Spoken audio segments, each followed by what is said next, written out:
2021년 신학대학교들의 신학생 대거 미달 사태, 저출산과 기독교 신뢰도 하락 등 여러 대내외적인 어려움들을 신학교들은 어떻게 극복해낼 수 있을까? 박상진 기독교학교 교육연구소 소장이 신학교육의 혁신을 이야기합니다. CGN 칼럼입니다. 이 신학 교육은 이 심장과 같다고 생각이 됩니다. 그래서 심장에서 피를 이렇게 공급해서 모든 지체가 살아 움직이게 만드는 것처럼 저는 신학 교육이야말로 정말 한국 교회와 하나님 나라의 심장이 아니겠는가. 근데 과연 지금 이 한국의 이 신학 교육이 그런 심장의 역할을 하고 있는가? 정말 피를 공급을 해서 세포마다 그야말로 살아 움직이게 하는 그런 역할을 감당하고 있는가라고 할 때 저는 굉장히 심각한 우려를 하지 않을 수가 없습니다. 이 신학교육의 위기를 몇 가지 중요한 이제 분리의 현상으로 설명을 하고 싶은데요. 첫 번째가 바로 이제 현장과의 분리입니다. 그러니까 사실은 지금 신학교는 신학교대로 움직이고 있고 현장은 현장대로 움직이고 있지만 이게 연결이 제대로 안 되고 있는 거예요.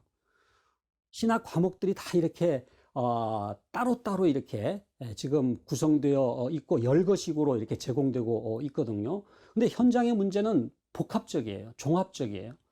그래서 이 신학교육을 배운 학생이 지식은 가지고 있지만 현장에서의 어떤 목회적 역량으로 나타나고 있지를 못한 거거든요. 그래서 저는 우선 이 전통적인 이런 그 신학교육의 패러다임이 좀 바뀔 필요가 있다. 그래서 저는 우선 이 신학의 이렇게 그 전공별 담을 허물어야 된다고 생각합니다. 조직 신학은 조직 신학 하는 사람들끼리만, 또 성서 신학은 성서 신학, 또 뭐 역사 신학은 역사 신학, 또 우리 기독교 교육은 기독교 교육, 그게 아니라 이렇게 담을 허물고 정말 한국 교회에 필요한 게 뭔지, 또 그 성도들을 변화시키고 또 어떤 그 하나님 나라의 영역을 확장하기 위해서 어떤 역량이 필요한지를 우리가 생각을 해서 그것에 맞게 이제 커리큘럼을 짜야지요. 그러니까 그런 점에서 저는 이 그 연구와 교육의 분리라고 하는 게 굉장히 심각한 것 같아요. 사실 신학 교육이라고 할 때 신학도 중요하지만 그게 교육이 돼야 되거든요. 그러니까 신학 교수는 단지 신학자이면 되는 게 아니라 진정한 어떤 그 영적인 교육자가 돼야 되죠. 그래서 특히 그냥 일반 대학처럼 뭐 경제학을 가르치고 정치학을 가르치고 행정학을 가르치면 되는 게 아니라 이 영적인 변화를 일으켜야 되잖아요. 또 인격적인 성숙을 도모해야 되잖아요. 우리가 신학교 교수로서 해야 될 가장 중요한 일은 경건, 또 영성적인 지도, 그야말로 예수님이 저는 신학교육의 가장 모델이라고 생각을 합니다. 예수님의 12제자. 그게 뭡니까? 함께 3년을 동거하면서 양육을 한 거잖아요. 제자 훈련을 한 거잖아요. 그러니까 그런 점에서 저는 이 신학교육이야말로 그냥 강의식으로 이렇게 학생들 앞에서 뭐 명강의를 하는 게 중요한 게 아니라 인격적인 관계 속에서 양육을 해야 된다.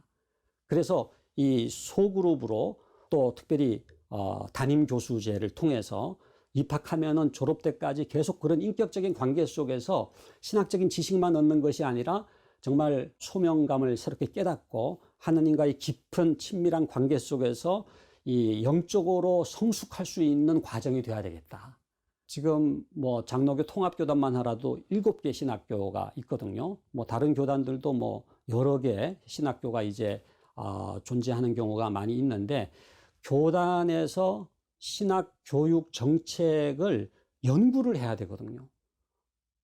회의해가지고 결정하는 게 아니라 연구를 해서 중장기 계획을 세워서 또 이 수급, 목회자 수급 관계를 잘 분석을 하고, 그 다음에 향후 변화되는 어떤 그 한국 교회를 전망하면서 새로운 일꾼상이 뭔지를 설정을 하고, 그러한 목회자를 양성할 수 있는 신학교육이 되기 위해서는 어떤 변화가 필요한지를 리서치를 하고 연구를 하고 그 중장기 계획을 세워서 그것대로 실천을 해야 되는데 그런 기능이 없는 거예요. 단기간의 어떤 변화가 아니라 중장기적으로 정말 한국 교회가 지속 가능할 수 있도록 하기 위한 그런 신학교육 정책도 필요하다고 봅니다.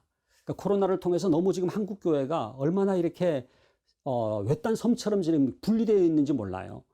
우선 이 환경 문제라든지 이 오염 문제라든지 기후 문제라든지 이런 어떤 이슈에 대해서 좀 더 신학 교육이 관심을 이제 가져야 되고요. 그 다음에 공적인 소통 문제, 소위 뭐 공적 신학 얘기도 합니다만은 저는 하나님의 나라라고 하는 것이 이 공적인 소통이 포함되어 있는 개념이거든요. 그래서 개교회주의를 넘어서서 정말로 하나님 나라를 추구하는 그런 이제 신학으로의 변화, 그래서 공적인 소통, 또 안 믿는 사람들에게서도 신뢰를 받고 존중을 받을 수 있는 그런 어떤 한국교회, 그런 사역들로 변화될 수 있는 계기가 돼야 되지 않겠는가 생각을 합니다.